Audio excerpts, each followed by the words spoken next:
నమస్తే, welcome to Suman TV. నేను మీ విష్ణు. ప్రస్తుతంతో పాటు ప్రముఖ స్టాక్ మార్కెట్ అనలిస్ట్ సుందరరామరెడ్డి గారు ఉన్నారు. వారితో మాట్లాడదాం. సార్ నమస్తే సార్. నమస్తే సార్. సుందరరామరెడ్డి గారు, ఈ డెరివేటివ్ సెగ్మెంట్లో options selling and options buying అని రకరకాలుగా మాట్లాడుతుంటారు. సో రిటర్న్స్ పరంగా చూస్తే ఏది కన్సిస్టెన్స్ రిటర్న్స్ ఇస్తుందంటారు అండ్ ఏది సేఫ్ జోన్లో ఉంచుతుంది? సో మనం ఈ ఆప్షన్స్ ట్రేడింగ్ గురించి మాట్లాడాలంటే దాన్ని సింప్లిఫై చెప్పాలంటే ఇన్సూరెన్స్ గురించి మాట్లాడుకుందాం 2 minutes. ఓకే, ఇన్సూరెన్స్ కంపెనీస్ పాలసీలు అమ్ముతాయి, అవి కొనవు. ఎస్, పాలసీలు అమ్ముతాయి అంతే. అమ్ముతాయి. సో కానీ వాళ్ళకి పెద్ద అమౌంట్ ఏమైనా వస్తుందంటే ఏం రాదు. సపోజ్ ₹1,00,00,000 నాకు కారు ఉందనుకోండి, దానికి వాళ్ళు పాలసీ మనకి ఎంతకు అమ్ముతారు అంటే 18,000కి అమ్ముతారు అంతే. అంటే వాళ్ళకి మ్యాక్సిమం అమౌంట్ వచ్చేది 18,000. అంటే టోటల్ కారు వాల్యూలో అది లెస్ దెన్ 1% అంతే. అంటే ఆప్షన్ సెల్లింగ్ అంటే స్టాక్ మార్కెట్లో మనం కూడా ఒక ఆప్షన్ మనం అమ్మటం ద్వారా పెద్దగా అమౌంట్ ఏం రాదు నీకు, కొంచెం అమౌంట్ వచ్చింది, కొంచెం అమౌంట్ వస్తుంది. లైక్ ఇన్సూరెన్స్ కంపెనీ వాళ్ళు కనుక టూ మచ్ రిస్క్ తీసుకొని తక్కువ ప్రీమియం ఎలా కలెక్ట్ చేసుకుంటారో అట్లా ఓకే. ఇన్సూరెన్స్ కంపెనీకి మ్యాక్సిమం బెనిఫిట్ నేను ఇచ్చే 18,000 తప్ప ఇంకేం ఉండదు, అంతే కదా. రైట్, ఇప్పుడు ఇన్సూరెన్స్ బయర్ పాయింట్ ఆఫ్లో చూద్దాము. నేను కంపెనీ వాళ్ళకి ఇన్సూరెన్స్ కంపెనీకి 18,000 కడుతున్నానంటే 1 year వరకు నాకు బండికి ఏమన్నా అయితే కనుక నాకు అమౌంట్ వాళ్ళు ఇవ్వాలి, ఎంత డ్యామేజ్ అయితే అంత. ఏం కాలేదనుకోండి నీ అమౌంట్ వదిలేయాలి అంతే, ఇంకా నాకు ఈ అమౌంట్ రాదు. ఇద్దరి మధ్య డీల్ ఎంత, ఇది 1 year టైం ఉంటుంది. 1 year తర్వాత ఎక్స్పైర్ అయిపోద్ది. తర్వాత నా కార్కి ఏదైనా అతనికి సంబంధం లేదు. సో దీన్ని మనం ఆప్షన్ మార్కెట్లో తీసుకొచ్చాం అనుకోండి, దాన్ని పుట్ ఆప్షన్ అంటారు. పుట్ ఆప్షన్, దాన్ని సింపుల్గా పుట్ ఆప్షన్ అంటారు. అంటే ఒక రిలయన్స్ స్టాక్ పడిద్దని నాకు భయం అనిపించింది అనుకోండి, నా దగ్గర స్టాక్స్ ఉన్నాయి, పడుతుందేమో డౌట్ ఉంది నాకు, ఎందుకంటే రిజల్ట్స్ బాగాలేదనో లేకపోతే ఏదైనా ఇంటర్నేషనల్ బ్యాడ్ న్యూస్ ఏదైనా ఉంది అనుకోని, అప్పుడు అంటే ఏంటంటే ఎవరైనా అమ్మే వాళ్ళు ఉంటే వాళ్ళ దగ్గర నుంచి నేను పుట్ ఆప్షన్ కొంటాను, అంటే ఇన్సూరెన్స్ కొంటున్నాను నేను. ఇప్పుడు నా రిలయన్స్ కనుక పడిపోయింది అనుకోండి, ఈక్విటీ మార్కెట్ నేను లాస్ అవుతాను, కానీ ఇక్కడ నాకు మనీ వస్తుంది, ఎందుకంటే ఇన్సూరెన్స్ తీసుకున్నా కదా. సో ఈ వచ్చిన అమౌంట్ తోటి నాకు ఎంతో కొంత లాస్ నేను కవర్ చేసుకోవచ్చు. అట్లా స్టాక్ మార్కెట్లో పుట్ ఆప్షన్, కాల్ ఆప్షన్ 2 ఉంటాయి. సో రియల్ టైంలో ఏదైతే మన కార్ ఇన్సూరెన్స్ ఏదైతే ఉందో దాన్ని స్టాక్ మార్కెట్లో మనం పుట్ ఆప్షన్స్ అంటాం. సో ఇన్సూరెన్స్ కంపెనీ కనుక ఎలా పాలసీలు అమ్ముతున్నాయో, ఇక్కడ ఆప్షన్ అమ్మే వాళ్ళని ఆప్షన్ సెల్లర్స్ లేదా ఆప్షన్ రైటర్స్ అంటారు. రైట్. అక్కడ ఇన్సూరెన్స్ పాలసీని కొనే వాళ్ళని ఈ మార్కెట్లో మనం ఆప్షన్ బయ్యర్స్ అంటాం. అయితే ఇక్కడ అడ్వాంటేజ్ ఎవరికి ఉందంటే డెఫినెట్గా ఆప్షన్ సెల్లర్కే ఉంది, ఎందుకంటే ఆ ప్రొడక్ట్ డిజైన్ అలా ఉంది. స్టాక్ మార్కెట్లో ఏది గ్యారంటీ అంటే టైంపాస్ గ్యారంటీ, ఎందుకంటే డేస్ అనేది ఎవరు అడ్డుకోలేం కదా.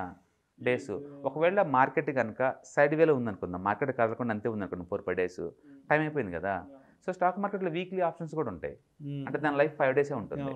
ఈ 5 days కనుక మార్కెట్ సైడ్ వేలో ఉందనుకుందాం, టైం అయిపోయింది పాలసీ, ఇంకా నీ డబ్బు ఇచ్చే పని లేదు. ఆప్షన్ ఎవరైతే నీ సెల్ చేశారో వాళ్ళ అమౌంట్ తీసి జేబులో వేసుకుంటారు. అది ఎందుకంటే రిలయన్స్ పడిపోలేదు కదా, నేను నెక్స్ట్ వీక్ మళ్ళీ కావాలా, మళ్ళీ నాకు ప్రీమియం కట్టు. అందుకని ఆప్షన్ మార్కెట్లో టైం అండ్ వాలటిలిటీ చాలా క్రూషియల్ ఎలిమెంట్. స్టాక్స్ లాగా నేను బై చేస్తే ఇక్కడ అమౌంట్ రాదు.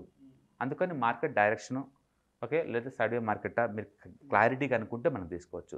రెండోది, ఈక్విటీ మార్కెట్లో మనం ఏదైనా స్టాక్స్ కొంటే దాని మీనింగు ఎప్పుడో ఒక రోజు ఎంతో కొంత పెరిగిద్దని మీ ఎక్స్పెక్టేషన్. అది సింపుల్ కాన్సెప్ట్. అది ఏదో రోజు పెరిగినప్పుడే మనం అమ్ముకుంటాం. అంటే నువ్వు సీరియస్గా టైం కలిపి పోక చేయట్లేదు, ఎంత వాల్యూ పెరిగిద్ది కూడా నువ్వు పోక చేయట్లేదు, అందుకని ఎవ్రీబడి కంఫర్ట్.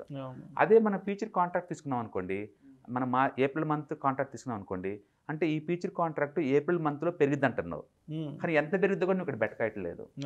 ఓకే, అందుకని ఏప్రిల్ మంత్లో నువ్వు పెరగలేదు అనుకోండి, నేను దాన్ని క్లోజ్ చేసుకొని నెక్స్ట్ మంత్ మూవ్ అవుతాను. కానీ ఆప్షన్ మార్కెట్ అలా కాదు, ఎంత పెరిగిద్దో బెట్టకాస్తున్నావు, ఏ మంత్లో పెరిగిద్దో కూడా బెట్టకాస్తున్నావు. అంత క్లియర్ కట్ క్లారిటీ ఉంటేనే ఆప్షన్ మార్కెట్ రావాలి. అందుకని ఆప్షన్ మార్కెట్లో లాసెస్ 99 ఉంటాయి. లిటరల్లీ చెప్పాలంటే ఆప్షన్ మార్కెట్లో లక్షకి 2-3 తప్ప అక్కడ సైన్ అవటం చాలా రేరు. స్టాక్ మార్కెట్ మొత్తం మీద బాగా లాస్ వచ్చే ప్రొడక్ట్స్ అంటే future contracts, option contracts, product wise, trading styles wise, intraday trading, too much losses. ఈ ఏరియాలో సైన్ అవుట్ అనేది చాలా రేరు. అండ్ లక్షలో మేబీ ఒక 5 members 10 members అంతే. మిగతా వాళ్ళంతా టెంపరీగా 1 year 2 years 3 years ఇలా ఉంటారేమో, కానీ లాంగ్ టర్మ్ పర్స్పెక్టివ్లో ఈ ఏరియాలో సస్టైన్ అవటం అనేది ఇది హార్డ్ కోర్ ట్రేడింగ్ వల్ల అవుతుంది. Trading as a full time తీసుకొని ప్రాక్టీస్ చేసుకొని సాఫ్ట్వేర్స్ని, స్కానర్స్ని పెట్టుకున్న వాళ్ళు మాత్రమే అవుతుంది. మీరు కనుక ఆప్షన్ ట్రేడింగ్ చేయాలంటే మినిమం నీ దగ్గర ఒక కపుల్ ఆఫ్ సాఫ్ట్వేర్స్ కావాలి. లైక్ సెన్సిబుల్ కావచ్చు, ఆప్షన్ ఓపెస్ట్రా ఉంటుంది అదొకటి, కానీ లేదా ఆప్షన్ అరాకిల్ కానీ, లేకపోతే ఆప్షన్ ఐ చార్ట్స్ కానీ, ఇలాంటి ఏదైనా ఒక సాఫ్ట్వేర్ ద్వారా మనం ముందే వరస్ట్ అంటే జరిగితే ఎంత లాస్ అవుద్ది, బెస్ట్ అంటే జరిగితే నీకు ఎంత గెయిన్ వచ్చింది క్లారిటీ ఉంటే మనం ఆప్షన్ బిల్డర్ తోటి మన ఆప్షన్ని ప్లాన్ చేసుకోవచ్చు. ఒక్కసారి ఆ ప్లానింగ్లో నీకు కంఫర్ట్గా ఉంది అనుకుంటే మనం ఎంటర్ అవ్వచ్చు. ఈక్విటీ లాగా ఇక్కడ మనం ఎంటర్ అవ్వలేం, ఎందుకంటే టైం నీకు ఆపోజిట్ ఉంటుంది, వాలటిలిటీ నీకు ఆపోజిట్లో ఉంటాయి కాబట్టి. అందుకని ఆప్షన్ మార్కెట్లో ఆప్షన్ బయింగ్ బెటరా సెల్లింగ్ బెటర్ అనేది కంప్లీట్గా మీ ఎగ్జిక్యూషన్ స్కిల్స్ మీద ఉంటుంది. కానీ బై డిఫాల్ట్ ఎడ్జ్ మాత్రం ఆప్షన్ సెల్లర్కే ఉంది. ఎందుకంటే ప్రపంచవ్యాప్తంగా ఇన్సూరెన్స్ కంపెనీలు ఎప్పుడు లాభాలతోనే ఉంటాయి. అవి పాలసీలు కొనవు, అమ్ముతూనే ఉంటాయి. తక్కువ అమౌంట్ అయి ఉండొచ్చు, బట్ అమ్ముతూనే ఉంటాయి. అలాగే ఆప్షన్ మార్కెట్లో కూడా ఆప్షన్ సెల్లర్స్కి ఎడ్జ్ అయితే ఉంది ఖచ్చితంగా. ఎందుకంటే మార్కెట్ కనుక సైడ్వేలో ఉంటే అతనికి డబ్బు వస్తుంది కాబట్టి. So time decay, volatility decay ద్వారా ఆప్షన్ సెల్లర్స్ మనీ మేక్ చేస్తారు, బట్ కొంచెం మనీ. బేసికల్గా ఆప్షన్ సెల్లర్స్ ఏమో మంత్లీ రెంటల్ లాగా అనమాట, అంటే మంత్లీ 3% 5% ఇలా ఎక్స్పెక్ట్ చేస్తుంటారు. ఆప్షన్ బైర్ ఏమో లైక్ లాటరీ టికెట్ లాగా, ఏంటంటే ఏదో రోజు జాక్పాట్ తగిలిపోద్దా, అన్లిమిటెడ్ అమౌంట్ రాబోద్దా అని చూస్తుంటారు. సో ఆప్షన్ సెల్లర్కి ఏమో లిమిటెడ్ ప్రాఫిట్, అన్లిమిటెడ్ రిస్క్. ఎందుకంటే నువ్వు లాస్ వస్తే ఆప్షన్ సెల్లరు ఏ రోజుకి ఆ రోజు లాస్ కట్టాలి, మళ్ళీ ఏ రోజుకి ఆ రోజు కట్టాలి. దాన్ని ఎంటీఎం లాసెస్ అంటారు. అదే ఆప్షన్ గెయినర్కి అనుకోండి, ఆప్షన్ బయ్యర్కి అనుకోండి, ఈ ఎంటీఎం లాస్, ఈ హెడేక్ ఏం లేదు, సింగిల్ టైం కడతాడు లాటరీ టికెట్ లాగా. వస్తే వచ్చింది, పోతే పోయింది. అంటే లాటరీ టికెట్ మైండ్ సెట్ ఉంటుంది ఆప్షన్ బయ్యర్ది. అయితే ఇక్కడ ఆప్షన్ సెల్ చేయాలంటే మాత్రం కొంచెం హ్యూజ్ క్యాపిటల్ అవుతుంది. అంటే వితౌట్ ఇన్సూరెన్స్ అయితే నువ్వు 1 lakh ఎక్స్చేంజ్ డిపాజిట్ చేయాల్సి ఉంటుంది.